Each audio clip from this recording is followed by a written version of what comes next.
শুভ সন্ধ্যা। Nexus টেলিভিশনের ladies ক্লাবের নারীদের আড্ডায় আমি মুনিরা ইউসুফ মেমি আপনাদেরকে জানাচ্ছি সাদর আমন্ত্রণ। বরাবরের মতো আমাদের স্টুডিওতে উপস্থিত থাকেন আমাদের বেশ গুণী বন্ধুরা, যাদের কথা শুনে সমৃদ্ধ হই, উৎসাহিত হই, আলোর পথ খুঁজে পাই এবং যারা টেলিভিশন সেটের সামনে বসেও তাদের কথা শোনেন, যারা মনে করেন যে জীবনে তো কিছুই হলো না, কিছুই করতে পারলাম না, তখন নিশ্চয়ই আপনারা এই সাহসী নারীদের কর্মজীবন শুনে অবশ্যই পথ খুঁজে পান। শুধু পথ না, নিখুঁত পথ খুঁজে পান। কেন নিখুঁত বললাম জানেন? আজকের বিষয় হচ্ছে আমরা কেউ নিখুঁত নই। চলে যাচ্ছি স্টুডিওতে, আজকের অতিথিদের সাথে পরিচয় করিয়ে দিচ্ছি। শুভ সন্ধ্যা। আপনাদেরকে সাদর আমন্ত্রণ আজকের এই আড্ডায়। কেমন আছেন আপনারা?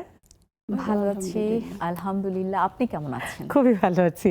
আমার খুবই ভালো লাগে যখন আপনাদের মতো মানুষের কাছে আমি আসি, গল্প করি, কথা বলি, অনেক কিছু জানতে পারি, আমার কাছের মানুষদেরও জানাতে পারি আপনাদের সম্পর্কে। প্রতিদিনই তো শেখা, এর তো শেষ নেই। তো শুরুতেই পরিচয় করিয়ে দিচ্ছি মাজেদা রফিকুন্নেসা, সাবেক রাষ্ট্রদূত, কবি ও কথা সাহিত্যিক। অনেক গুণের মানুষ আপনি। অনেক ধন্যবাদ আপা। আমি অর্থনীতিতে অনার্স মাস্টার্স করেছি, তারপরে ডিপ্লোমেসির উপরে পড়াশোনা করেছি এবং ডিপ্লোমেট হয়েছি। তারপরে অ্যাম্বাসাডার হিসাবে রিটায়ারমেন্টে গিয়েছি।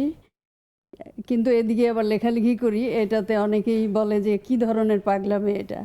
ইকোনমিক্সে পড়াশোনা করেছে, অ্যাম্বাসাডার হয়েছে, আবার লেখালেখি বাংলা সাহিত্যে। তা এই আমি করি। এখন আমি রিটায়ার্ড লাইফটা কাটাচ্ছি লেখালেখি এবং বিভিন্ন সংগঠনের সাথে জড়িত। সব গল্প শুনবো। আর যেহেতু আপনি অ্যাম্বাসেডর ছিলেন, আপনার অনেক অভিজ্ঞতা, অনেক দেশ, অনেক মানুষ, নানা রকমের কালচার, এগুলো শোনার আগ্রহ যেমন আমার, যারা আছেন আমাদের এই আড্ডার সাথে যুক্ত তারাও বসে আছেন আপনার এই কথাগুলো শোনার জন্য। এরপরে পরিচয় করিয়ে দিচ্ছি নাফিজ ইসলাম লিপি, tourism and hospitality industries skills council director. ঠিক আছে? হ্যাঁ, আপনি এখন আপনার সম্পর্কে বলুন, তারপর আমরা আমাদের বিষয় নিয়ে গল্প করবো, আড্ডা দেব। আমার প্রথম পরিচয় হচ্ছে আমি একজন একাডেমিশিয়ান। আমি হোটেল ম্যানেজমেন্ট একটা ইনস্টিটিউট রান করি ফুড ক্যাডেটস নামে, এবং আমি পাশাপাশি এই স্কিলসের উপরে, মানে আমার হোটেল ম্যানেজমেন্ট স্কিলের উপর আমি একজন মাস্টার ট্রেনার। এবং আমি যেটা বললে যে tourism and hospitality industry skills council, যেটা বাংলাদেশ গভর্নমেন্ট এখন এই মুহূর্তে বিভিন্ন স্কিল ডেভেলপমেন্ট নিয়ে কাজ করছে। তো ট্যুরিজম সেক্টরটাকে আপলিফ করার জন্য যে একটি অথরিটি তৈরি হয়েছে গভর্নমেন্টের পক্ষ থেকে, আমি তার একজন ডিরেক্টর। আর পাশাপাশি আমি আমার আরেকটি খুব চমৎকার পরিচয় আছে যে বাংলাদেশের মানে ওয়ার্ল্ড স্কিলস ও কুকিং কম্পিটিশন হয় অনূর্ধ্ব 22। আমি ওয়ার্ল্ড স্কিলের একজন এক্সপার্ট অ্যান্ড জাজ অলসো। এবং এর পাশাপাশি বাংলাদেশের অনেক যে যতগুলো কুকিং রিয়েলিটি শো আমাদের বাংলাদেশের টেলিভিশনে হয়, প্রত্যেকটির আমি টপ জাজমেন্টে থাকি। আর পাশাপাশি এই যে আমি পড়াশোনা করাই, এতটুকুই। আরো বলবো, আরো আছে। ভীষণ ভালো লাগছে এত গুণী দুজন মানুষ পেয়ে। আমাদের এই আড্ডার শেষে একটু আপনাদেরকে একটু ছুঁয়ে ছুঁয়ে দেখবো, যদি একটু আপনাদের কাছ থেকে আমি এরকম কোনো প্রতিভা আরো পেতে পারি, আরো সমৃদ্ধ হতে পারি। ভীষণ ভালো লাগছে। কিন্তু আমার এখানে একটা কথা আছে। একটা, দুইটা না? আপনার জন্য। কারণ আচ্ছা, একটা কিন্তু। হ্যাঁ, একটা। কারণ আপনাকে আমরা ছোটবেলা থেকে দেখে বড় হয়েছি। আপনি তো সমৃদ্ধ, কারণ আপনি অনেকের আইডল। কাজে আপনি আপনাকে অনেক ছোট করে বলছেন, বাট আসলে না, আপনি আসলে অনেক সমৃদ্ধ। আপনাকে দেখেই কিন্তু আমরা বড় হয়েছি। আমি ভীষণ এভাবেই বলে। এভাবেই বলে? আচ্ছা, তাহলে ঠিক আছে না? আচ্ছা আপা, আমরা কেউ নিখুঁত নই, সেটাতে পরে আসি। নিখুঁতটা তো আমরা খুঁত থেকেই তো নিখুঁত হই। তার মানে আমাদের খুঁত আছে অনেক, এবং নারীদের ক্ষেত্রে তো খুঁতের অভাব নেই। তো সেই আপনি যে জায়গাটায় আছেন, একটা নিখুঁত, মানে একটা নিখুঁত মানুষই তো বলতে পারে এই জায়গাটা আসা তো সহজ না। হ্যাঁ, তো সে খুঁতগুলো কি ছিল আপনার সমাজের চোখে, আত্মীয়র চোখে, বন্ধুর চোখে, মানে পাশের মানুষটার চোখে একটু বলবেন? আমি যেমন নিখুঁতের কথা বলতে গেলে প্রথমে বলি, আমি সারা স্কুল লাইফে অঙ্কে 100 পেতাম। আচ্ছা। কিন্তু আমি কোনো কিছু মুখস্থ করতে পারতাম না। মুখস্থ শুধু সূরা এবং কবিতা, এছাড়া কোনো কিছু আমি মুখস্থ করতে পারতাম না। এমনকি অঙ্কের ফর্মুলাও আমি কখনো মুখস্থ করিনি। এক নিয়মের অঙ্ক আব্বা আমাকে 100টা করাতেন, যাতে আমার ফর্মুলাটা মুখস্থ হয়। তো এটা একটা খুঁতের মধ্যেই পড়ে যে আমি মুখস্থ করতে পারি না। কিন্তু কোথাও কখনো খারাপ রেজাল্ট করিনি। আমি বিসিএস পরীক্ষা 2বার পাশ করেছি। প্রথমবার আমি ইকোনমিক ক্যাডারে ছিলাম, এবং পরের বার ফরেন সার্ভিসের জন্য পরীক্ষা দিয়ে আমি মেয়েদের মধ্যে ফার্স্ট হয়েছি। কেন ওই ক্যাডারে হওয়ার পর আবার এই ক্যাডারে কেন? ওইটাতে আমার কাছে মনে হতো যে, আমার কাছে মনে হতো বলবো না, আমার এক বস ছিলেন ডক্টর মাসুদ স্যার, যদি শোনেন তো বুঝবেন। উনি আমাকে বললেন যে আপনার লেখালেখি এত ভালো, এত হাই লেভেলের, why you are not in foreign service, আপনি তো ওখানে গেলে ভালো করতে পারতেন। আমি বললাম আমি তো ফরেন সার্ভিসে চান্স পাবো না, কারণ ওখানে খুব tough। কেবলমাত্র যেই মেয়েটা ফার্স্ট হয় সেই চান্স পায়। বলে আপনার কেন মনে হলো যে আপনি ফার্স্ট হবেন না, আপনি আচ্ছা। পরীক্ষা দেন। উনি আমাকে জোর করে পরীক্ষা দেওয়ালেন, আমি পরীক্ষা দিলাম এবং ফার্স্ট হলাম। বাহ। স্যারের সাথে দেখা করলাম এবং স্যার এখনো আমার সাথে যোগাযোগ রাখেন, যে ওনার কারণেই বলতে গেলে আমি ফরেন সার্ভিস পেয়েছি। তাহলে তো আমি ইকোনমিক ক্যাডারে প্ল্যানিং কমিশনে ছিলামই। এবং লিপির আব্বা আমার কলিগ ছিলেন, আচ্ছা এবং লিপির আব্বা আর আমি মালয়েশিয়াতে একসাথে কাজও করেছি। আচ্ছা এখানে এসে লিপি তো আমাকে চিনে ফেলে দেয়, আমি তো চিনতে পারিনি। আচ্ছা, এ গেল আপনার ব্যক্তিগত নিজের খুঁতগুলো বললেন, কিন্তু সমাজে তো, সমাজের চোখে নারীদের, আপনার জীবনে না ঘটুক, আপনার পাশে, আপনার চোখের সামনে, বা আপনার কোনো কলিগ বা আপনার কোনো ক্লাসমেট, আপনার অনেকেই তো ঝরে পড়েছে জি নানা কারণে। জি জি তো এই যে খুঁত, বিশেষ করে মেয়েদের এত পদে পদে খুঁত, হ্যাঁ, সেই ব্যাপারটা নিয়ে যদি একটু ডিটেইল বলেন। মেয়েদের খুদ বলতে আমি বেশিরভাগ মনে করি যে মেয়েদের অল্প বয়সে বিয়ে দেওয়াটাই সবচেয়ে বড় খারাপ কারণ, সামাজিক ব্যাপার যেটা। এবং এটা নিয়ে আমার মেয়ে খুব কাজ করে, আর্লি ম্যারেজ যেটা, এইটা সে প্রোটেস্ট করে খুব বেশি। আচ্ছা। এবং আমাদের ক্লাসের বেশিরভাগ মেয়েদেরই আমি দেখেছি যারা অল্প বয়সে বিয়ে হয়ে গেছে, তারা ঝরে গেছে, তাদের আর ফার্দার কন্টিনিউ করতে পারেনি তারা। এইটা একটা বড় কারণ। আর বেশিরভাগ ধরেন কারণ আমি তাদের যে খুঁত ধরা হতো, খুঁত বলতে আমি এখন খুদ কিন্তু তার থাকুক বা না হ্যাঁ, থাকুক, এটা মানে হচ্ছে এক ধরনের সামাজিক একটা বাধাটাও তো, প্রথা। হ্যাঁ। সামাজিক একটা প্রথা যে মেয়ে মানেই আর্লি বিয়ে দিতে হবে, তার বয়স হোক আর না হোক, 18 না হলেও 18 তৈরি করে দেওয়া হয়, সার্টিফিকেট তো ফলস বানিয়ে বিয়ে অনেক দেওয়া কিছুই দেওয়া হয়, হ্যাঁ। এই কারণে আমি স্কুলে, ধরেন আমি ক্লাস 6-এ পড়ি, তখন একটা মেয়ের বিয়ে হয়ে গেল। আচ্ছা, 6-এর একটা মেয়ে চিন্তাই করা যায় না। চিন্তাই করা যায় 9-এ না। থাকতে আরেকটা মেয়ের বিয়ে হয়ে গেল। এই দুটো আমার একদম মনে আছে যে ওরা খুব ভালো স্টুডেন্ট ছিল, ও, কিন্তু তারা তো নিশ্চয়ই ঝরে তারা পড়েছে, কন্টিনিউ করতে পারেনি। ওই সংসার বাঁচা। আচ্ছা, আমি লিপি আপনার কাছে আসছি। এই নিখুঁত নই আমরা কেউ, তো নিখুঁত নই হতেই পারে, কিন্তু এই জন্য তো কোনো হীনমন্যতার কিছু নেই। আমি সব দিক দিয়ে আমি পারফেক্ট হব, আবার এমন আছে যে পারফেক্ট কিন্তু সবার কাছে আমি ভালো হব, ভালো থাকবো, এটাও তো সম্ভব না। তো এই যে খুঁতের ব্যাপারটা, আপনার জীবনের অভিজ্ঞতা বা চারপাশ আছে তো, কত খারাপ ঘটনা আছে। এক্স্যাক্টলি। হ্যাঁ। আসলে খুঁত না থাকলেও খুঁত খুঁত আছে। না থাকলেও খুঁত আছে। আসলে কি, আমরা কিন্তু ছোটবেলায় একটা নাটক দেখতাম, 12 রকমের মানুষ। আসলে এই যে 12 রকমের মানুষটা যখন আমরা, আপনি দেখবেন যে প্রত্যেকটা মানুষও যদি আপনি একটু দেখেন, একটা চোখের সাথে আরেকটা চোখের মিল পাবেন না। একটা মানুষেরও দেখবেন যে ভালো করে যদি কেউ খেয়াল করে, দুটো ভ্রু কিন্তু একরকম নয়, দেখবেন যে দুটোই একটুখানি ব্যাপার হ্যাঁ, আছে। বা মানে যদি Not দু same। চোখ, দুটো ভুরু, দুটো হাত এক না, এক কিন্তু নয়, কিন্তু একই মানুষের। একই মানুষের কাজে সেই ক্ষেত্রে একজন ব্যক্তির সবকিছু পারফেক্ট হবে না। কখনোই আবার না। যদি আপনি 5 আঙ্গুল বলেন, প্রত্যেকটা আঙ্গুলেরই কিন্তু এক একটা অ্যাক্টিভিটিস আছে, এই যে একসাথে সমান কিন্তু নয়। সমান নয়, কিন্তু একসাথে কিন্তু এটা আমরা যখন করছি, দ্যাট ইজ কি বলবো, যে এসেনশিয়াল, একবারে কিন্তু সে 100%। এখন এক একজন ব্যক্তির ট্যাবও এক এক রকম, জন্মসূত্রই কিন্তু ডিফারেন্ট। তখন একদম। প্রত্যেকটা ব্যক্তি যদি ফিল করে, ইভেন ভাই বোনের মধ্যে, এক্স্যাক্টলি, এবং সবার সব ধরনের গুণ থাকবে না, কিন্তু যার যেটা আছে সেই ব্যক্তি যদি সেটা ফাইন্ড আউট করতে পারে এবং ওইটা নিয়ে যদি পথ চলে, তাহলেই কিন্তু স্যাটিসফ্যাকশন কিন্তু একটা মানুষকে কিন্তু বলে যে আমার কোনো খুঁত নেই। কিন্তু আসলে খুঁত তো অনেক আছে, চলাফেরায় আছে, কথাবার্তায় আছে, চালচলনে আছে, সামাজিকভাবে অনেক কিছু দেখে কিন্তু অনেকে দেখা গেল যে সেটাকে অ্যাডপ্ট করে, তখন এগুলো কিন্তু খুঁত। কেউ দেখা গেল একটা কথা বললো, গা ভাসিয়ে দিল। আবার দেখবেন যে একটা কথা আছে না, আমার বাংলা প্রবাদ বলে, চিলে কান নিয়েছে সব দৌড় মারছে, কিন্তু কানটা জায়গা মতো আছে কানটা কিনা। জায়গা মতো আছে কিনা আমরা দেখছি না। এগুলোই কিন্তু আমাদের খুঁত। কিন্তু একটা ব্যক্তি যদি সবসময়, আমি বলবো স্পেশালি মেয়েদেরকে, এখন যেহেতু আমাদের সমাজে, যেটা আন্টি বললেন, আমি তার আগে একটু বলি যে আন্টির সাথে আমি 27 28 বছর পরে দেখা, একটু বলেই নেই, কারণ আন্টি আর আমার বাবা ছিল, আন্টি কূটনৈতিক ছিলেন, আমার বাবা মালয়েশিয়াতে দুজন দু ডিপার্টমেন্টের হেড ছিলেন। তো যাই হোক, খুব ভালো লাগা, আন্টির অনেক কথা শুনলাম আমি, ভালো লাগলো।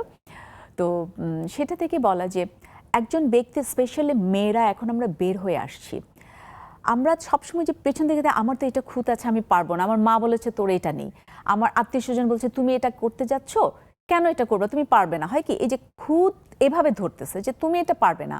আসলে প্রত্যেকটা ব্যক্তিকে তার নিজের দিকে তাকাতে হবে, তার কোন কাজটা, প্রত্যেকটা ব্যক্তি কিন্তু একটা গুণের গুণান্বিত হয়, সেই গুণটাকে নিজে ফাইন্ড আউট করা।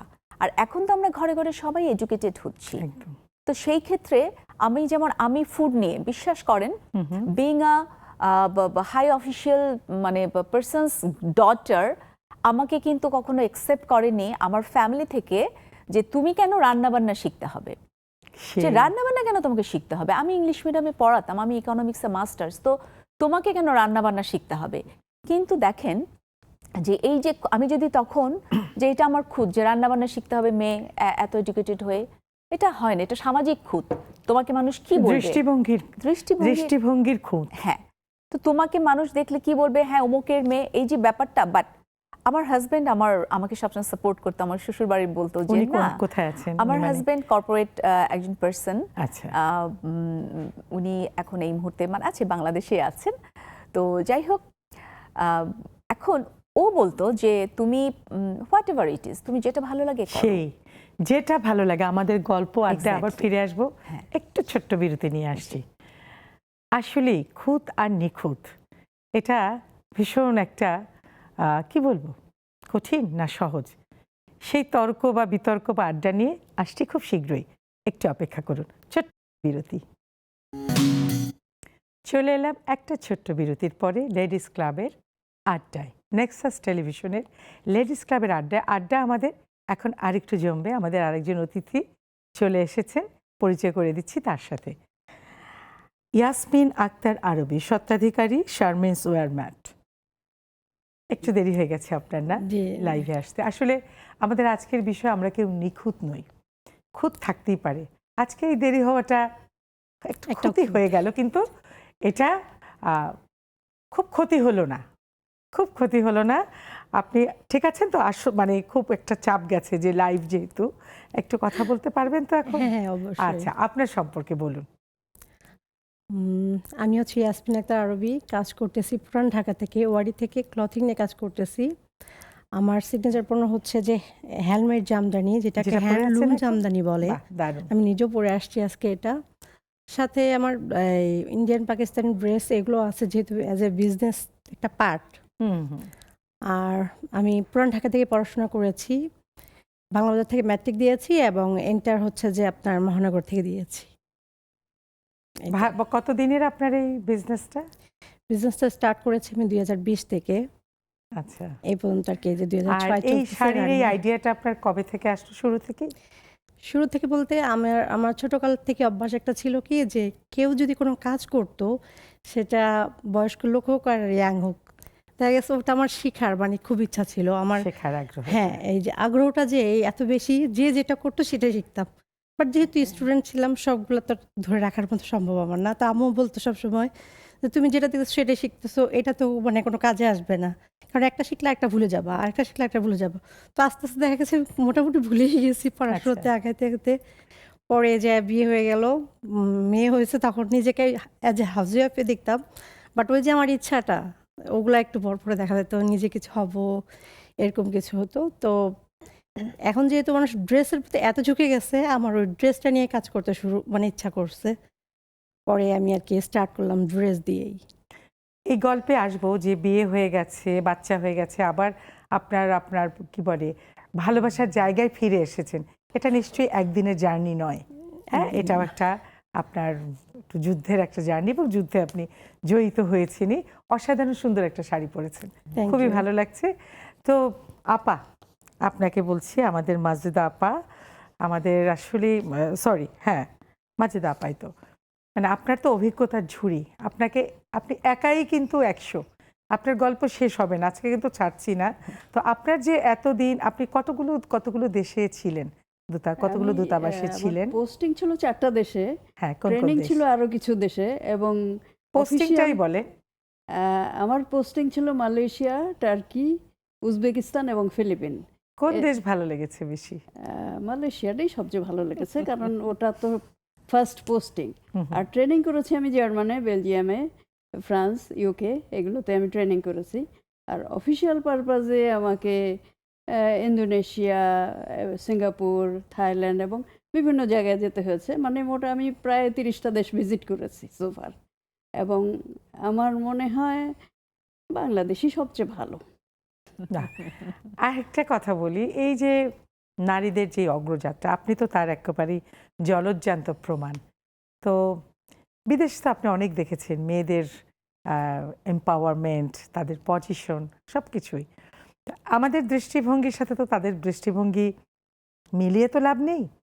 কিন্তু আসলে এই যে বাধাগুলো, এই যে মেয়েদের ব্যাপারে নিখুঁত বানাতে গিয়ে অনেক খুঁত ধরে তাকে যে প্রতিবন্ধকতা সৃষ্টি করা, এই ব্যাপারে আপনার যদি একটু কম্পেয়ারটা করেন যে আসলে মেয়েদের এগিয়ে যাওয়াটা।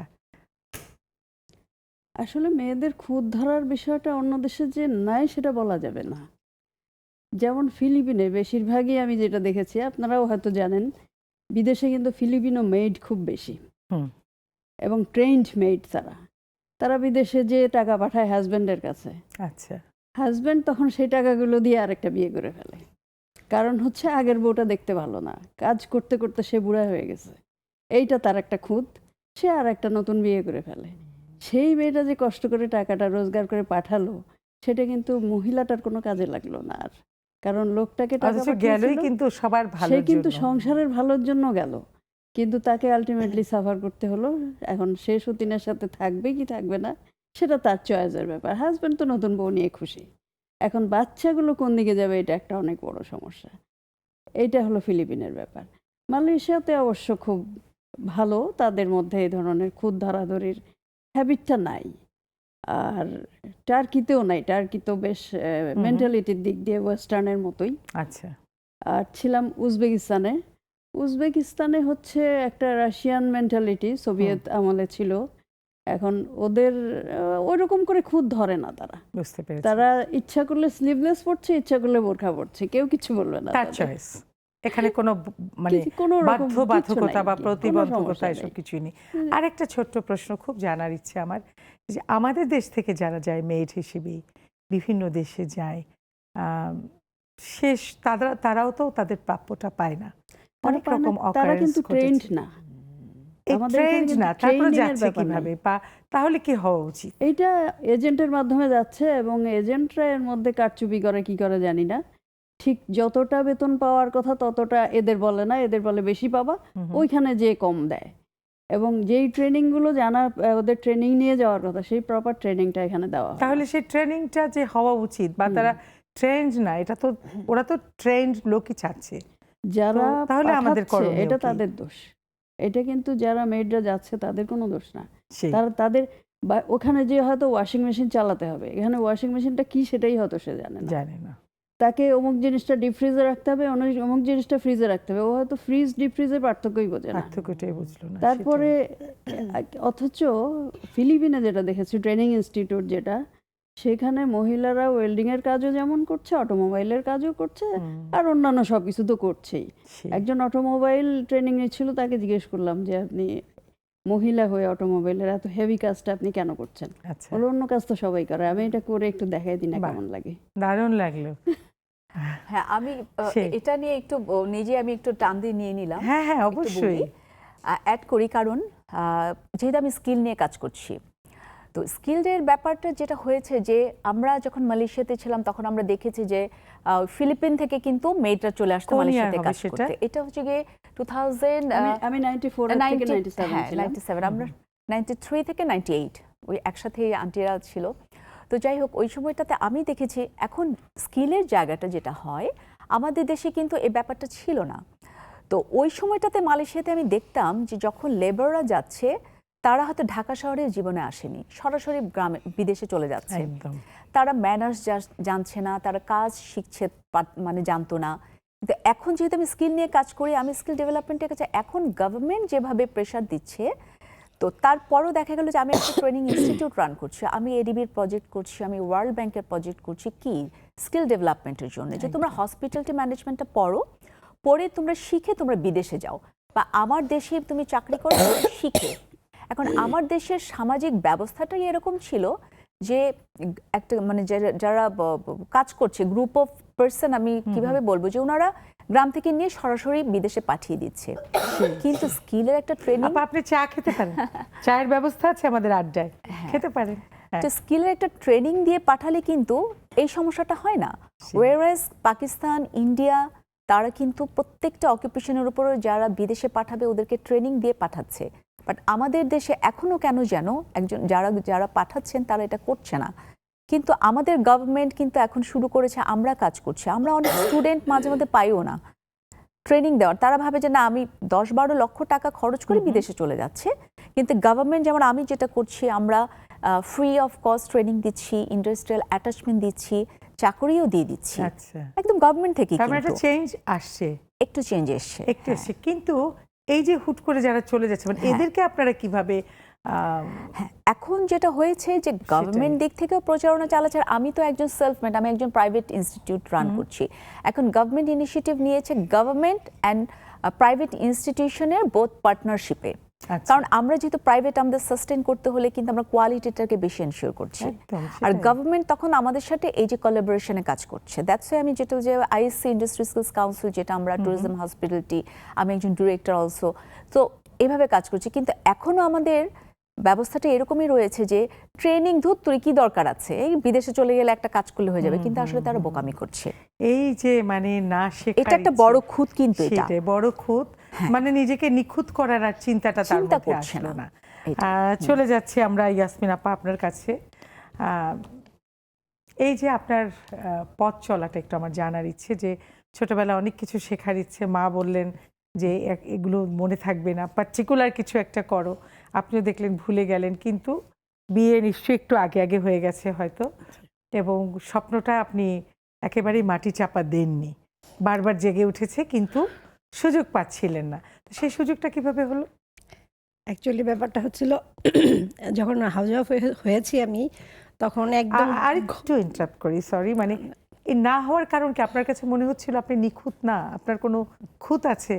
না না, এটা হচ্ছিল যে এই খুদ ব্যাপারটা না, আমার মধ্যে মনে হচ্ছিল যে আমি যেহেতু হাউস ওয়াইফ ছিলাম, আমার বাচ্চা ছোট ছিল, তো আমার কাছে মনে হচ্ছিল যে আমি বন্দি হয়ে গেছি। পরিবারের কোনো ইয়ে ছিল, নিষেধ ছিল? পরিবার বলতে তো আমরা এখন যেটা আসছি যে আমার হাজবেন্ড আর মেয়ে আছে, মানে আছে না অলিখিত নিষেধ, কেউ নিষেধ করে না। হ্যাঁ, অলিখিত নিষেধ হিসেবে অলিখিত বেরিয়ে, যে বলে না যে অলিখিত অদৃশ্য দড়ি পায়ে বাঁধা, হ্যাঁ, এটা শ্বশুর বাড়ি থেকে আর কি হাজবেন্ড ছাড়া বাকি সবার মধ্যে আছে আর কি কাজটা। মানে কোথাও গেলাম, আমার একটা ফেয়ার যদি থাকে, দেখা গেল যে আমি যাচ্ছি, ভাসুর দেখলো, জিজ্ঞেস করলো কোথায় যাচ্ছ, এই যে মানে আর কোনো কথা নাই, মাথা ঢাকায় চুপচাপ চলে গেল, এরকম একটা বিষয় হয়ে দাঁড়ায় আর কি। তো যেটা হচ্ছিল যে আমি যেহেতু ছোটকাল থেকে একটু উড়নচণ্ডী যেটাকে বলে, যে খেলাধুলা থেকে শুরু করে বাইরে যাওয়া, বন্ধু বান্ধবদের কথা আড্ডা সব কিছু করতাম, কিন্তু বিয়ের পরে এই জিনিসটা আমার একদম ঘরোয়া হয়ে গেছে, যে হাজবেন্ড ও বেশি মানুষের সাথে মিশতে পছন্দ করে না। ওল্ড টাউনের বিয়ে হয়েছে, ওল্ড টাউনে আপনার, বেশি মানুষের সাথে পছন্দ করে না, এখনো করে না, বাট আমাকে বাধা দেয় না।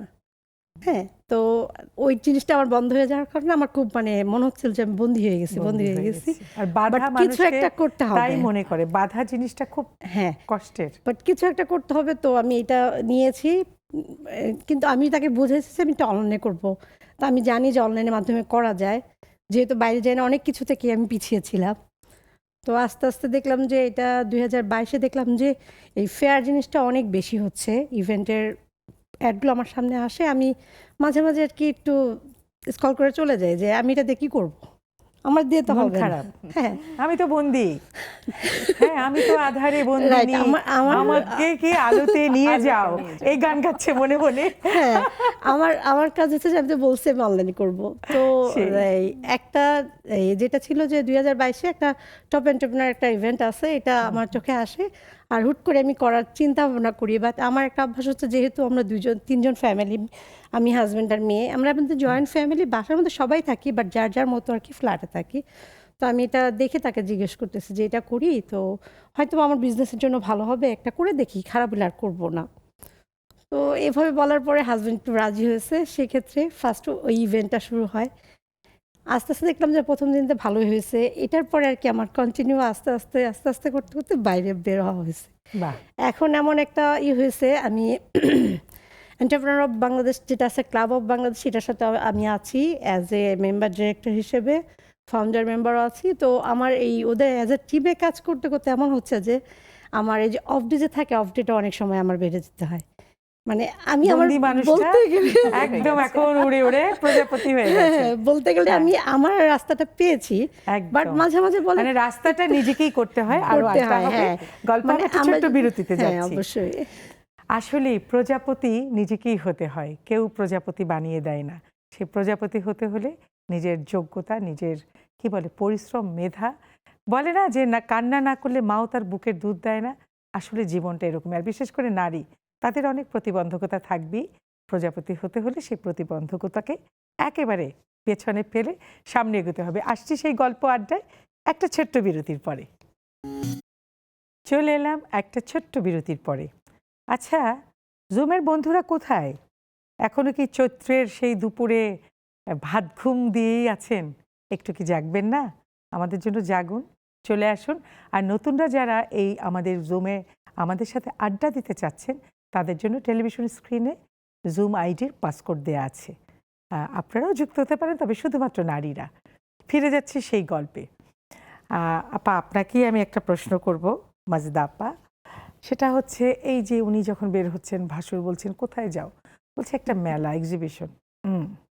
এই যে আবার হয়তো আরেকজন বলছে ও তাই, বাহ খুব ভালো। তো দেখেন একটা ছোট্ট শব্দ, এটা মানুষকে ডাউন করে দিচ্ছে। আর আচ্ছা, তো এগুলোকে অতিক্রম করেই আমরা বেরিয়ে যাচ্ছি। আজকে আপনারা তিনজন যে জায়গাটা আছেন, কোনো না কোনো ভাবে তো কোথাও না কোথাও একটু কিছু শুনতে হয়েছে, এর অবশ্যই, বাইরে আমরা কেউ না। অবশ্যই। হ্যাঁ, তো আপনি একটু বলেন, এই যে উনি ওনার জায়গাটা উনি ভেবেছে বন্দি, তারপর প্রজাপতি হয়ে গেল, কিন্তু সবার সিচুয়েশন তো এক না। ওনাকে একটু পারমিশন নিতে হয়েছে, আস্তে আস্তে করে বের হতে হয়েছে। কিন্তু উনি যদি হঠাৎ করে তলোয়ার নিয়ে যুদ্ধ শুরু করতো, থাকবো না খুব বদ্ধ করে, তখন তো আসলে সিচুয়েশনটা অন্যরকমও হতে পারতো। আপনি একটু বলুন এটা নিয়ে। আমি যেহেতু চাকরিরত অবস্থাতে আমার বিয়ে হয়েছে, কাজেই আমার অবস্থাটা ওই রকম না হলেও খুব যে ফ্রি ছিলাম সেটা না। আমার যখন বিয়ে হয় অফিস টাইম তখন 7:30 থেকে। আচ্ছা, 7:30টায় একটা বাড়ির বউ বের হয়ে যাচ্ছে সবাইয়ের খাওয়া দাওয়ার ব্যবস্থা না করে, এইটার জন্য তো কত কথাই শুনতে হবে। সেই শুননাটা শুনতে হয়েছে আমাকে। 7:30টার সময় বাড়ির বউ বের হয়ে গেল, অফিস কি আমার জন্য ওয়েট করবে? তারপরে আমি 2টার সময় যদি ফিরে আসতাম, এসে যদি দেখি যে না রান্নাবাড়ি হলেও খেতে কেউ বসেনি, কিন্তু আমি তো অফিস করে এসেছি এবং আমি সকালে নাস্তা খেয়েছি কি না খেয়েছি তারও কোনো ঠিক নাই, কিন্তু লাঞ্চ টাইমেও আমি প্রপার টাইমে আমি লাঞ্চ করতে পারিনি। এই জিনিসগুলো আমাকে ভোগ করতে হয়েছে, কিন্তু চালাই তবু যেতে- আপনি থেমে তো যান। ওইভাবেই আমাকে চলতে হয়েছে। আমার কষ্ট হতো, কিন্তু কি করা যাবে, ওটা তো শ্বশুর বাড়ি। সেই নিজেকে সেই ইয়েটা কিভাবে দিতেন, মানে এই যে ধাক্কাটা লাগতো, তখন নিজেকে নিজে কাউন্সিলিংই তো করতেন। তখন মনে করতাম এই দিন তো চিরজীবন থাকবে না, একসময় তো আমি আরেকটু সিনিয়র হব, আমার হাজব্যান্ডও বুঝবে ব্যাপারটা। আসলে প্রবলেম কি ছিল, আমার অফিস 7:30টায় হলেও আমার হাজব্যান্ডের অফিস টাইম ছিল 10টায়। আচ্ছা, উনি ঢাকা কালেক্টরেটে ছিলেন ম্যাজিস্ট্রেট। উনি যখন 10টায় অফিসে যেতেন তখন তো আমার সাথে দেখা হতো না। আমি তো চলে গেলাম, খেয়ে গেলাম কি না খেয়ে গেলাম সেটা উনি জানে না। আবার আমার তো 2টায় অফিস শেষ হয়ে গেছে, আমি তো বাসায় চলে এসেছি, আমি লাঞ্চ করলাম কি না করলাম উনি তো আর জানে না। জানে না। এখন এই কারণে এই জিনিসটা কমিউনিকেশনও হতো না, উনিও জানতেন না, আমিও বলতাম না কি দরকার। একই আপনার তো সামনে ফ্যামিলিতে একটা থাকি। স্বপ্ন, একটা জি, হ্যাঁ একটা টার্গেট আছে, আমি জি। ওখানে পৌঁছাবই। আমি ওখানে হ্যাঁ, পৌঁছানোর ওখানে- পরে আর এই দিন হ্যাঁ, থাকবে না। এই দিন থাকবে না, এই দিনের একটা চেঞ্জ হবে, সেই সেটাই। পর্যন্ত আমি পৌঁছাতে পেরেছি। হ্যাঁ, আচ্ছা আপা, গান শোনার আগে একটা প্রশ্ন করব। জি। না থাক, গানটাই শুনি। গান, হ্যাঁ, গানই শুনি। আচ্ছা, আসলে আগে তো ছোটবেলায় করতাম, অনেক বছর গান করি না, তবে একটা গান আমি গাইবো যেটা আমার হাজবেন্ডকে, যেহেতু আমার হাজবেন্ডের কারণে, কিন্তু আমার শ্বশুর শাশুড়ির কারণে আছে, মা আছে, সবই আছে, কিন্তু হাজবেন্ডের কারণে আমি আজকে যে এই পর্যায়ে এসেছি। তো যে গানটি আসলে আমি Salute প্রথমে আপনার আমার husband-কে। হাজবেন্ডকে আমি শুনিয়েছিলাম, সেই গানটি আমি আজকে একটু শোনাতে চাচ্ছি, তাহলে যদি আপনার হাজবেন্ডকে ডেডিকেটেড করছেন। ডেডিকেটেড করছে, রাইট, ওকে। আচ্ছা। কবিতা পড়ার প্রহর এসেছে রাতের নির্জনে, কবিতা পড়ার প্রহর এসেছে রাতের নির্জনে, জোনাকের আলো নেভে আর জলে শাল মহুয়ার বনে, জোনাকের আলো নেভে আর জলে শাল মহুয়ার বনে, কবিতা পড়ার প্রহর এসেছে রাতের নির্জনে। আরেকটু গাইবো? অবশ্যই। কবিতার সাথে চৈত্রী রাতে কেটেছে সময় হাত রেখে হাতে, কবিতার সাথে চৈত্রী রাতে কেটেছে সময় হাত রেখে হাতে, সেই কথা ভেবে পিছু যাওয়া মন আধারের গান শুনে, জোনাকের আলো নেভে আর জলে শাল মহুয়ার বনে, কবিতা পড়ার প্রহর এসেছে রাতের নির্জনে। একটা হাততালি দেই। বাহ, অসাধারণ অসাধারণ। অনেক বছর পরে হ্যাঁ। গিয়েছি। আপনার হাজবেন্ডকে জিজ্ঞেস করবেন সে হাততালি দিয়েছে কিনা। আচ্ছা, অবশ্যই। যাই হোক, ভীষণ ভালো লাগলো। কবিতা হবে আপা? এখন বলবো? হ্যাঁ। আচ্ছা, আচ্ছা, আপনি কবিতা বের করে ফেলেন আপা। আচ্ছা। রেডি? রেডি। আচ্ছা, ঠিক আছে। আচ্ছা, আমার কবিতাটা হচ্ছে, এখন তো বৈশাখ মাস, বৈশাখ মাসে তো ইলিশ মাছ নিধনের খুব চেষ্টা চলে, সেই নিয়ে আমি কবিতাটা লিখেছি। প্লিজ। আমার কবিতার নাম হচ্ছে নববর্ষে ইলিশের উৎসব। পান্তা ইলিশ খাবে সবাই রঙিন জামা পরে, বৈশাখ মাসের করছে প্ল্যান সবাই ঘরে ঘরে। ছন্দা সেদিন স্বপ্ন দেখে ইলিশ মাছের মাকে, কাঁদছে ভীষণ মা ইলিশ আর বাচ্চা ঝাঁকে ঝাঁকে। বৈশাখ আসার আগে সবাই ইলিশ কিনে বেশি, পান্তা ইলিশ সেদিন তাদের বানায় খাঁটি দেশি। বৈশাখ মাসের 1 তারিখ পান্তা ইলিশ খেতে, বাচ্চা ইলিশ নিধনেতে সবাই উঠে মেতে। কেউ ভাবে না বাচ্চাগুলোর বাঁচার অধিকার, স্বার্থ লাভের আশায় করে অবাধ অনাচার। ইলিশরা তাই আগের থেকেই কান্নাকাটি করে, কেউ দেখে না চোখের পানি নদীর মাঝেই পড়ে। ছন্দা ভাবে ব্যাপারটা সে করবে সমাধান, ইলিশ বাঁচাও স্লোগান দিয়ে তৈরি করে গান। গান গেয়ে সে সবাইকে করছে সচেতন, ইলিশবিহীন বৈশাখ এবার হোক না সবার পণ। বাচ্চা ইলিশ বড় হলে বাড়বে ওজন স্বাদ, নববর্ষের মেনু থেকে ইলিশটা তাই বাদ। বাহ, বাহ, অসাধারণ। ইলিশরা তা শুনতে পেল পানিতে কান পেতে, নববর্ষের উৎসবে তাই তারাও উঠে মেতে।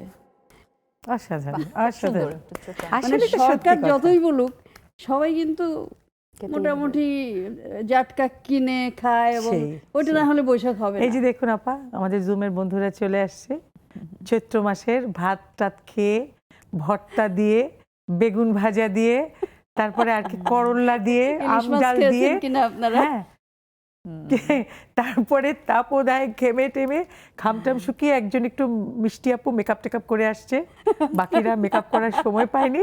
আচ্ছা, তাতে অসুবিধা নেই। তো সবাই কেমন আছেন? মিষ্টি আপা, আপনাকে দিয়ে শুরু আসসালামু করি। আলাইকুম আপু আসসালামু আলাইকুম, শুভ সন্ধ্যা। ওয়ালাইকুম আমি একদম আসসালাম। মেকআপ করিনি আপু, একটু লিপস্টিক খালি ও দিয়েছি। এমনি নামাজ সুন্দর, পড়ে চট হ্যাঁ করে হ্যাঁ, বসে পড়েছি। না না, এমনি সুন্দর, এমনি সুন্দর, বুঝতে পেরেছি। নিখুঁত নই আমরা কেউ। মিষ্টি আপু, আপনি কি মনে করেন আপনি একদম একেবারে আপনার কোনো খুঁত নেই, নিখুঁত মানুষ? কখনো না আপু। আমাদের পৃথিবীর সবাই আল্লাহ তাআলা সৃষ্টি করেছে, আল্লাহ আমাদের অনেক সুন্দর করে সৃষ্টি করেছে আলহামদুলিল্লাহ, কিন্তু প্রত্যেকেরই খুঁত আছে আপু, খুঁত থাকবেই। ভালো যেমন ভালোর পিছে অন্ধকার, আলোর পিছে অন্ধকার, খুঁত থাকবে। কিন্তু আপু ওই খুঁতটাকে আমরা আমার মনের দৃষ্টি থেকে একটু দূরে সরিয়ে রাখবো। আমরা আমাদের অন্তরের সুন্দর সুন্দর চোখ দিয়ে আমরা সবার ভালো জিনিসটা দেখবো। হয় কি মেমি আপু, আমরা কি করি মানুষেরা কোন একটা অনুষ্ঠানে গেলে, এই তুমি মোটা কেন, এই তুমি চিকন কেন, সাদা কেন, লম্বা কেন, বেটে কেন, কথাগুলো এত খারাপ লাগে আমার। কেউ কি ইচ্ছে করে খুঁত করে? তো আল্লাহ, যার তুমি যা এত খুঁত শুকিয়ে আছে গেছো আপু, কিভাবে? আমার নিশ্চয়ই- সেটাও তো দোষ। কি আমি? না না, হ্যাঁ হ্যাঁ আপু, কি যে জি আপু, ভয়ঙ্কর সব কষ্টের কথা। তা আমরা যাই, আমি কখনো বলি না, আমি চাই আমরা কেউ কাউকে খুঁতটা ধরবো না, সবার সুন্দর জিনিসটা দেখবো। একদম, যেমন আমার লেডিস ক্লাবের সব বন্ধুরা সুন্দর সুন্দর সুন্দর নিখুঁত মনের মানুষ সবাই আপু। অনেক ধন্যবাদ। ধন্যবাদ। আসলে এভাবেই থাকুন, এটাই ভালো। হাসিনা আপা, আপনি সাজার সময় পাননি তো কি হয়েছে? আপনি মেকআপ কিটসটা সামনে নিয়ে বসতেন, একটু লিপস্টিক দিতেন, একটু চোখটা আঁকতেন। এই যে মিষ্টি আপু না সেজেও সাজিনি, আমরা ধরে নিলাম সে সাজিনি। আচ্ছা যাই হোক, মেয়েদের জীবনই এরকম, খুন্তি নাড়তে নাড়তে একটা কিছু চিন্তা করা, আবার মেকআপ করতে করতে আরেকটা দিকে খেয়াল করা, এটাই আমাদের লাইফ। This is life. হ্যাঁ, যার জীবনে যেরকম হোক। বলুন, আপনি কতটা নিখুঁত, নাকি আপনার কি কি খুঁত আছে বলুন, একদম সত্যি বলবেন। হাসিনা আপা শুনতে পাচ্ছেন? হাসিনা আপা তো আটকে আছে। আচ্ছা নাহিদা নেলি আপা, হাসিনা আপাকে যে প্রশ্নগুলো করেছে আপনি তো শুনেছেন, বলুন এটা নিয়ে। হ্যাঁ, আসসালামু আলাইকুম আপু, শুভ সন্ধ্যা। শুভ আপু সন্ধ্যা। আপনি তো আজকে খুদ ধরে ফেললেন, আমরা কিন্তু সাজতে পারিনি আজকে, এটা আমাদের আরেকটা খুদ ধরেই ফেললেন আপনি। তবুও সুন্দর, আসলে অনেক আমরা আসলে মিষ্টি। কেউ আমাদের সবার মধ্যে খুঁত আছে, ওটা আমরা কেউ বলতে পারবো না আমরা কেউ নিখুঁত। তবে ওই নিখুঁতটাকে আমাদের সুন্দর করে, যে ওই যে খুঁতটা আমাদের সবার সুন্দর চোখে দেখতে হবে, ওটাই হচ্ছে বড় কথা। তো আমরা যদি আমাদের খুঁতটা যদি সবাই সুন্দর চোখে দেখি, তাহলে বোধহয় আমরা সবার চোখে এমনিতেই নিখুঁত হয়ে উঠবো। আর একদম, একটা সুসংবাদ আপা, বলুন। কালকে ডেন্টালে আমার মেয়ের প্রফের রেজাল্ট দিল, আমার মেয়ে ঢাকাতে 6th হয়েছে, বাহ বাহ, পুরো ঢাকায়। আলহামদুলিল্লাহ, কনগ্রাচুলেশনস, ভীষণ ভালো লাগলো। আপনার মেয়ে মানে আমাদেরও মেয়ে, অনেক দোয়া ওর জন্য। এই জন্যে আপনি আজকে হাসি ধরে রাখতে পারছেন না। নেক্সট আড্ডায় কিন্তু আপনি মিষ্টি নিয়ে চলে আসবেন, ঠিক আছে? ভালো থাকুন, অনেক অনেক শুভকামনা। তরু আপা, কথা নয়, অনেক দিন পর আপনার সাথে দেখা না, আর নাকি একটু কথাই বলবেন, একটু গানও কিন্তু শুনবো, অর্ধেক গান অর্ধেক কথা। ঠিক আছে আপু, আচ্ছা আচ্ছা ঠিক আছে আপু। বলুন, আজকের আপু বিষয়টা বলেন। জানেন তো, আমরা কেউ জি আপু, নিখুঁত নই। আসলে আপু পৃথিবীতে, হ্যাঁ আসলে আপু আমরা কেউ আসলে নিখুঁত নই, আমাদের মধ্যে কিছু না কিছু ভুল ত্রুটি খুঁত থাকবে, এই নিয়ে কিন্তু আমাদের জীবন। ভালো মন্দ মিলেই কিন্তু আমরা, একদম। এই আর কি আপু। একটু গান হবে আচ্ছা আমি 2-3 লাইন বলি আপু, খুব প্লিজ। পুরনো একটা গান।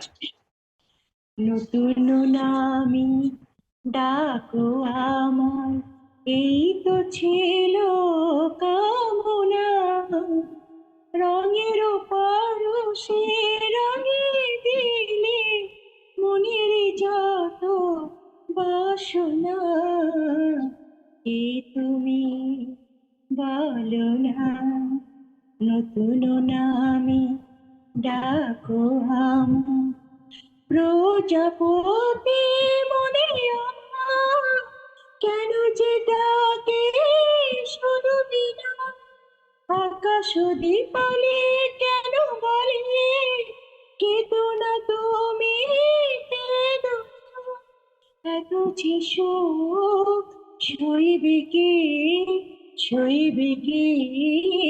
জানি না, নতুন নামে ডাকো আমার, এই তো ছিল কামনা, রঙের পরশে রঙে দিলে মনের যত বাসনা, এ তুমি বাহ, বলো না। অসাধারণ। আমাদের তো এখানে একজন গেস্ট তার হাজবেন্ডকে ডেডিকেটেড করলো, তাকে গাইলো, আপনাকেও আপনার গানটা শুনে তাই মনে হলো যে হাজবেন্ডকে শুনিয়ে গাইলেন, খুব ভালো। আচ্ছা, একটা ছোট্ট বিরতিতে যাচ্ছি, ফিরে আসছি, বাকি সবার সাথে আড্ডা হবে, গল্প হবে। ছোট্ট একটা বিরতিতে যাচ্ছি, ফিরে আসছি খুব শীঘ্রই। নারীদের পায়ে কিন্তু অনেক সময় অনেক অদৃশ্য শিকল থাকে, কেউ টের পায়, কেউ টের পায় না। যে টের পায় না সে সারা জীবন ওই শিকলটাকেই মনে করে এটাই ঠিক, এটাই আমার জীবন। আর যে মনে করে এই শিকলটা আমার জন্য না, এই শিকলটাকে আমার অদৃশ্য শিকলটাকে আমার অদৃশ্য শক্তি দিয়েই ছিঁড়ে ফেলতে হবে, সেদিনই বুঝবেন পৃথিবীটা কত সুন্দর। আসুন আমরা সবাই মিলে সেই সুন্দর পৃথিবীটাই দেখি। কেন বেঁচে থাকতে এত সুন্দর পৃথিবীটাকে আমরা দেখব না? চলে যাচ্ছি আড্ডা, একটু ভারী ভারী কথা হয়ে গেছে। প্রথমেই জুমের বন্ধুদের কাছে চলে যাচ্ছি। হাসিনা আপা তো চলে গেলেন। নার্গিস আপা, আসসালামু আলাইকুম, কেমন আছেন? শুভ সন্ধ্যা। ওয়ালাইকুম আসসালাম ওয়া বারাকাতুহু। খুব ভালো আছি, আপনি কেমন আছেন? খুবই ভালো আছি। আপনাকে অনেক নিখুঁত লাগছে, নাকি খুঁত আছে? ও, থ্যাংক ইউ সো মাচ। হয়ে বসি যে সবার সাথে কথা হবে, দেখা হবে একটু সময়ের জন্য হলেও। আবার তো এই কুশলী ছাড়া তো সময় নাই, যার ফলে খুব খুব মানে ই করে বসি যে না, আমাকে বসতেই হবে, একটু হলেও সবার সাথে মিট আপ করতে হবে। আর এই যে আপনার হাসি মুখ ভরা মুখটা, এটাও খুব ভালো লাগে। সবাইকে আজকে, যেহেতু আমরা কেউ নিখুঁত না, সবার মধ্যে কিছু না কিছু বেশি আছে, কিছু না কিছু কমতি আছে, কিন্তু সেই। আমরা যেইটাই কমতি থাকুক আর যেটাই বেশি থাকুক না কেন, আমরা সবাই একই মনের, একই একদম বয়সে, একদম একই একদম ভাবে একদম। আমাদের। অনেক ধন্যবাদ, অনেক একটা- ভালোবাসা, অনেক দোয়া। পরমাপা, অনেকক্ষণ থেকে আপনাকে দেখছি, আপনিও এরকম করে করে করে করে করে দেখছেন। কেমন আছেন? শুভ সন্ধ্যা, আসসালামু আলাইকুম। ভালো আছি। আসসালামু আলাইকুম, শুভ সন্ধ্যা সবাইকে। তো আমি আসলে বয়স্ক মানুষ, প্রত্যেক দিনই আমি এটা বলে থাকি, কিন্তু আসলে আমি নেক্সাস টিভি এবং বন্ধুদের সবাইকে বেশি বেশি ভালোবাসি, যার জন্য আমরাও আমি ভালোবাসি। অসুস্থ থাকাকালীন সময়েও আমি বসি বসি এবং জি, আমি আপনার আহ, ভালোবাসাই আসলে আমাদের একটা শক্তি। বিষয় হলো, নিখুঁত সবাই সবাই নিখুঁত নয়, এই কথাটা একদম সত্যি। কারণ প্রত্যেকে একদম সব কাজে পারদর্শী হবে এমন কোনো কথা নেই, পারদর্শী হতে পারে না, মানে কিছু না কিছু খুঁত থাকবেই, অল্প কম কিছু থাকবেই, এখানে এটাই স্বাভাবিক থাকাটা। তো যাই হোক, আমি একটা কথা বলি, আজকে আজকে আমি ডাক্তারের কাছে গিয়েছিলাম, একটা ডাক্তারের চেম্বারের কাছে একটা গাছ দেখলাম যে লাল আর সবুজে মাখামাখি। তখন আমার মনে হলো একটা কবিতা, আমি যদি আপু যদি একটু আমাকে সুযোগ প্লিজ প্লিজ দেন, বলুন বলুন তাহলে আমি বলুন বলতে বলুন পারি দুটো লাইন। বলুন বলুন। কি জানি, কৃষ্ণচূড়ার ডালে ডালে আগুন লেগেছে, কে দেখেছে পলাশ দেখেছে। এটুকুই বলতে পারবো, বাহ আর পারবো না। বাহ, খুব ভালো লাগলো, খুব ভালো লাগলো। মমি আপা, কেমন আছেন? আমাদের সময় হাতে এত কম, তাড়াতাড়ি বলে ফেলুন আজকের বিষয় নিয়ে। শুভ সন্ধ্যা আপু। আলহামদুলিল্লাহ আপু, ভালো আছি। আজকে আপনাকে অনেক সুন্দর লাগছে, আমাদের মিষ্টি মিমি আপু। ধন্যবাদ। ওনার কথায় তো আমরা মুগ্ধ। এই তো আপু শুনতেছি, সবকিছু মিলেই আর মানুষের খুঁত নিখুঁত সবকিছু মিলেই মানুষ, আমি মনে করি একদম আপু। একদম, অনেক ধন্যবাদ হাসিনা আপা। খুব সংক্ষেপে, আপনাকে তো হ্যাঁ, খুব সংক্ষেপে তাড়াতাড়ি বলে ফেলুন আজকের আসসালামু বিষয়টা নিয়ে। আলাইকুম আপু, শুভ আচ্ছা, সন্ধ্যা শুভ সবাইকে। সন্ধ্যা। আসলে নিখুঁত বলতে কোনো কিছু নাই, ওইটাকে আমরা পরিপূর্ণ করতে হয় কাজের মাধ্যমে, ব্যবহারের মাধ্যমে, প্রতিষ্ঠার মাধ্যমে। একদম। নিখুঁত কোনো কিছুই থাকে না, ওইটার পিছনে শ্রম দেওয়া লাগে, আর কাজ করতে করতে ওইটা এক সময় হচ্ছে প্রসারিত হয়ে নিখুঁতটা চলে যায়, থাকে একদম না আর আপু। একদম, তবুও আমরা এটাই নিখুঁত। আমরা একটা জায়গায় নিখুঁত, নেক্সাস টেলিভিশনের লেডিস ক্লাবের আড্ডায় আমরা পরম বন্ধু, এই জায়গাটা আমরা ভীষণ নিখুঁত বন্ধুত্বে। আচ্ছা, আমাদের হাতে একদম সময় নেই। নাফিজ ইসলাম, বলুন। আচ্ছা, হ্যাঁ, আমি নিখুঁত নিয়ে একটু মনে পড়ে, যেহেতু আমি টিচার মানুষ, আমি সবসময় দেখেছি যে কোনো ব্যক্তির আমরা যেটাকে বলি তার কোনো গুণ নেই, এটা হয় না যে কাউকে বলি যে তুমি খুব জেদি একটা মেয়ে, কিন্তু দেখবেন তার জেদটা কিন্তু তার অস্ত্র। সে একটা কাজ যখন করে সে খুব ডেডিকেটেডলি করে যে আমি এটা ওইটাই করে তার গুণ। উদ্ধার করবই, এটা কিন্তু তার গুণ। কিন্তু কারো কারো চোখে ওটা খুঁত। খুঁত, বাট এটাই যদি সে পজিটিভলি যদি আমরা দেখি তাহলে ওটাই কিন্তু একটা নিখুঁত একজন, কি বলবো, যে নিখুঁত একটা কাজে সে মানে জায়গা করে নিতে পারে। আরবি আপা, ইয়াসমিন আক্তার আরবি আপা, আপনি বলুন এটা নিয়ে কিছু ছোট্ট করে। এটা বলতে গেলে সত্যি এটা অনেকের কাছে গুণ, অনেকের কাছে আর কি একটা দোষ। যেমন দেখা যায় আমার মেয়েটা বাসার মধ্যে এত চঞ্চল, আমি মাঝে মাঝে আমার বকাঝকা শুরু করে দিই, কি শুরু করছে, কিন্তু বাইরে গেলে তাকে আমি আবার এটা বলিও বাসায়, যে বাইরে গেলে মনে হয় যে তার যদি কেউ বোম মারে তাও কথা বলবে না। মানে কি ব্যাপার যে মানে সে আপনি মিশতে- কোনটা চান, ছুরির দুই দিকেই ধার? ও কেন দুষ্টু সেটা সমস্যা, বাইরে এসে এত না চুপ না, কেন? আমার কথা হলো যে তুমি সবার সাথে মিশো। আমি যেমন সবার সাথে মিশতে ভালোবাসি, আমার আমার যে বললাম না যে একটা টিম আছে, আমি টিমটার সাথে যখন কাজ করি মানে কেউ বলবে না যে আমরা অ্যাজ এ টিম কাজ করতেছি। বয়সের ভেতরে থাকতে পারে একটু এদিক সেদিক আছে, কিন্তু দেখা যায় কি সব আমরা 7 জন যেখানে দাঁড়ায় আছে মনে হচ্ছে একটা ফ্রেন্ড সার্কেল, মানে কেউ এটাকে টিম বলবে না যে হ্যাঁ এরকম পুরো ফ্রেন্ড বলবে। তো আমার কথা হলো যে আমি যেমন মিশি তুমিও মিশো, কারণ এখন সময়টা কিন্তু আগের থেকে একদম, অনেক একদম। চেঞ্জ হয়ে গেছে। মাজেদা আপা, আসলে কি বলছিলেন জানো? নিখুঁতটাই। এই যে আসলে দোষটাই গুণ, গুণটাই দোষ।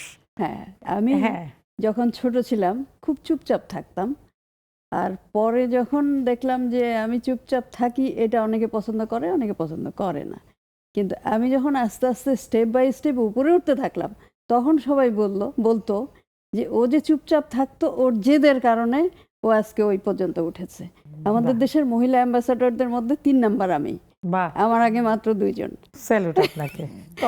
এত আপনি একটু মেয়েদের উদ্দেশ্যে কিছু বলেন, আপনাকে দেখে এই যে এখানে যারা আছে প্রত্যেককে অনুকরণ করার মতো, বিশেষ করে আপনি আমাদের সবচেয়ে একজন মোস্ট সিনিয়র মানুষ। মহিলাদের জন্য কোনো এক রকম কথায় বলে দেন। কোনো বাধা, কোনো কিছু বাধাকে বাধা মনে করা যাবে না। মহিলা বলেই যে বাধা সেটা মনে করা যাবে না। একদম। আমরা 7 বোন 2 ভাই, আব্বা আম্মা কিন্তু কখনো মেয়েদের আলাদা করে দেখেনি, বাহ, সব সময় সমানভাবে মানুষ করেছে এবং বলেছে তুমি মানুষ, মেয়ে না, মানুষ হবা, মানুষ হয়েই থেকো। এইটাই অনেক বড় সেই বার্তা। মানুষ আমি হতে পেরেছি বলে আমার আব্বা আম্মা মনে করেছেন। দারুণ একটা বার্তা সমাজের কাছে এবং বাবা মাদের কাছে। আচ্ছা, একেবারেই দ্বার প্রান্তে চলে আসছি। গান শোনা হলো না, কবিতা শোনা হলো না, আবার আড্ডা হবে। একটা কবিতা আমি পড়তে পড়তে বিদায় নিচ্ছি। হোগো বাঁশিওয়ালা, বাজাও তোমার বাঁশি, শুনি আমার নতুন নাম, এই বলে তোমাকে প্রথম চিঠি লিখেছি। মনে আছে তো? বাকি কবিতা আরেকদিন হবে। সবাই ভালো থাকুন, সুস্থ থাকুন, এরকম আমাদের সাথে আড্ডায় আবার যুক্ত হবেন। অনেক অনেক শুভকামনা। আর কি গান হবেন? আর এক 4 লাইন কবিতা আবৃত্তি করব। একটা ছোট্ট গান আচ্ছা। গাইতে গাইতে আমরা গান, দিকে ঠিক পারি, আছে। দেশের গান। তাহলে গান গাইতে গাইতে আমরা বাড়ি ফিরে যাচ্ছি। একটি বাংলাদেশ, তুমি জাগ্রত জনতা, সারা বিশ্বের বিষয়, তুমি আমার অহংকার। একটি বাংলাদেশ, তুমি জাগ্রত জনতা, সারা বিশ্বের বিষয়, তুমি আমার অহংকার।